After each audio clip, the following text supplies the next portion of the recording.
wasiirka wasaaradda caafimaadka Somaliland Saleebaan Ciise Axmed Xagle Toosiye oo horkacaya shaqaalaweynaha wasaaradda caafimaadka Somaliland iyo madaxda qaybaha kala duwan ee wasaaraddaasi ayaa maanta si ballaaran uga qayb qaatay ololaha nadaafadda qaranka oo dalka oo dhan laga fuliyay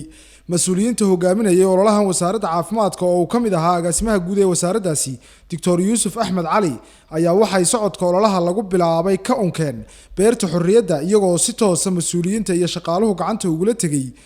qashinkii yaalay wadada ku hareeraysan cisbitaalka guud ee magaalada Hargeysa iyo nawaaxigiisa ololaha nadaafadda oo aanay u kala hadhin mas'uuliyiinta heer degmo gobol ilaa heer qaran ee wasaaradda caafimaadku ayaa isugu soo biyashubtay xarunta dhexe ee wasaaradda caafimaadka ee Somaliland waxaana goobaha qashinka laga gurayay mid kamid ah warbaahinta kula hadlay wasiirka wasaaradda caafimaadka ee Somaliland Saleebaan Xagle Toosiye waxay barka tahay iimaanka iyo caafimaadka labadaba wasaaradda caafimaadka fursad bay u tahay inay ka qayb qaadato arrintan oo la xiriirta caafimaadka waxa weeye qashinku waa cudur inta uu ku jiro qashinku ayaa cudurku ku jira waad aragtaa wasaaraddu may kala harin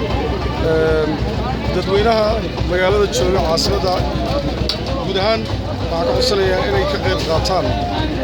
ololaha nadaafadda oo runtii wax weyn ka tari doona bilicda magaalada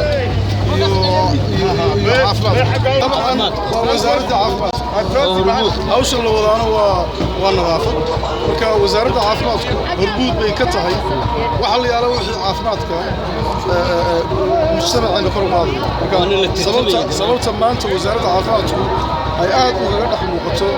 والله هو ووزارة العافية وشغالة عافيتك وحيدنين أيام أرنت في هذا الحسين وأنا شغله هالكل كمان أنت وحوي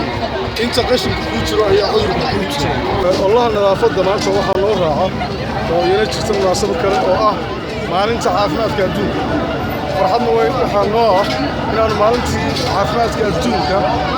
كقيد قالوا الله نظافة الله نظيفة يا حسنات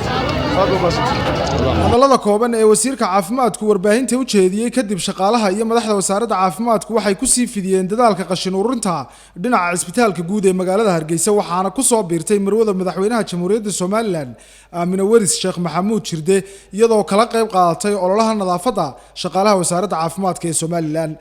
intii lagu guda jiray isla ololaha nadaafadana marwada madaxweynuhu waxay kormeer ku soo martay qaybo kamid ah cisbitaalka guud iyadoo warbixin ka dhageysatay mas'uuliyiinta cisbitaalka waxaana gabagabadii u kicintay marwadu dhinaca qasriga madaxtooyada iyadoo lug ku martay wadada isku xidha cisbitaalka iyo madaxtooyada ololaha nadaafadda ee qaranka oo dalka si ballaaran looga fuliyay ayaa la filayaa inuu wax weyn ka taro bilicda iyo fayadhowrka dalka gaar ahaan magaalooyinka waaweyn waxaana arintani ku soo beegantay curashada raxmaadka roobka eebe iyadoo cimilo ahaan la filayo inuu si xiriir dalka uga da'o